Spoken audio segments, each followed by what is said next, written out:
ಬೆಂಗಳೂರಿನ ಇನ್ನಷ್ಟು ಪ್ರಮುಖ ಸುದ್ದಿಗಳು ರೌಂಡ್ ಅಪ್ನಲ್ಲಿ. ಬೆಂಗಳೂರಿನ ಆರ್ಆರ್ ನಗರದಲ್ಲಿ ಇಬ್ಬರು ಮಹಿಳೆಯರು ಅನುಮಾನಾಸ್ಪದವಾಗಿ ಓಡಾಡಿದ್ದಾರೆ. ರಸ್ತೆಯಲ್ಲೇ ಮಹಿಳೆಯರು ಅಲ್ಲಿಂದ ಇಲ್ಲಿಗೆ ಅಡ್ಡಾಡಿದ್ದಾರೆ. ಒಬ್ಬಾಕೆ ಮನೆಯ ಗೇಟ್ ಬಳಿ ಇಣುಕಿ ನೋಡಿದ್ರೆ ಇನ್ನೊಂದು ಮಹಿಳೆಯಿಂದಲೂ ಅನುಮಾನಾಸ್ಪದ ನಡೆಯ ದೃಶ್ಯ ಸಿಸಿಟಿವಿಯಲ್ಲಿ ಸೆರೆಯಾಗಿದೆ. ಸದ್ಯ ಸ್ಥಳೀಯರು ಅನುಮಾನಾಸ್ಪದ ಓಡಾಟದಿಂದ ಭಯಗೊಂಡಿದ್ದಾರೆ. ಈ ಬಗ್ಗೆ ಬೆಂಗಳೂರು ಪೊಲೀಸರಿಗೆ ಎಕ್ಸ್ನಲ್ಲಿ ವಿಡಿಯೋ ಸಮೇತ ದೂರು ನೀಡಿದ್ದಾರೆ. 14 ವರ್ಷಗಳ ಬಳಿಕ ಕೊಲೆ ಆರೋಪಿ ಜಾನ್ ಬಂಧನ ಪ್ರಕರಣಕ್ಕೆ ಸಂಬಂಧಪಟ್ಟಂತೆ ಆರೋಪಿ 14 ವರ್ಷ ತಲೆಮರೆಸಿಕೊಂಡಿದ್ದೇ ರೋಚಕವಾಗಿದೆ.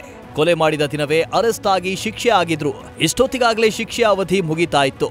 ಆದರೆ ಆರೋಪಿ ಪೊಲೀಸರ ಭಯಕ್ಕೆ ತಿರುಪತಿ, ಹೊಸಕೋಟೆ, ಮೈಸೂರು ಹಾಗೂ ಆಂಧ್ರ ಅಂತ ಊರೂರು ಸುತ್ತಿದ್ದು ಪೊಲೀಸ್ ಠಾಣೆಗೆ ಶರಣಾಗಲು ಬಂದು ಕೂಡ ವಾಪಸ್ ಆಗಿದ್ದ. ಅಲ್ಲದೆ ಆರೋಪಿ ಜಾನ್ 13 ವರ್ಷ ಮೊಬೈಲ್ ಅನ್ನೇ ಯೂಸ್ ಮಾಡಿರಲಿಲ್ವಂತೆ. ಕಳೆದ ವರ್ಷ ಮೊಬೈಲ್ ಖರೀದಿಸಿ ಅದೇ ನಂಬರಲ್ಲಿ ಗ್ಯಾಸ್ ಖರೀದಿ ಮಾಡಿದ್ರಂತೆ. ಆಧಾರ್ ಕಾರ್ಡ್ ಟ್ರೇಸ್ ಮಾಡಿ ಪೊಲೀಸರು ಆರೋಪಿಯನ್ನ ಅರೆಸ್ಟ್ ಮಾಡಿದ್ದಾರೆ.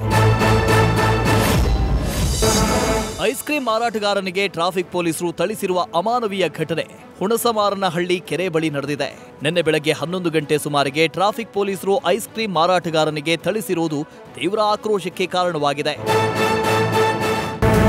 ಬಿಡದಿಯಿಂದ ಬೆಂಗಳೂರಿಗೆ ಬರ್ತಾ ಇದ್ದ ಇಟಿಯೋಸ್ ಕಾರು ನಿಯಂತ್ರಣ ತಪ್ಪಿ ವಿದ್ಯುತ್ ಕಂಬಕ್ಕೆ ಡಿಕ್ಕಿ ಹೊಡೆದಿದೆ.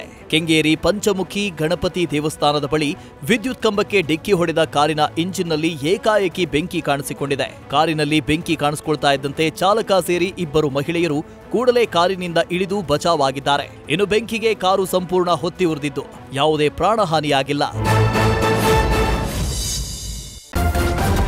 ನ್ಯೂಸ್ ಫಸ್ಟ್ ನಿರ್ಭೀತಿಯಿಂದ ನಿಮ್ಮ ಪರವಾಗಿ.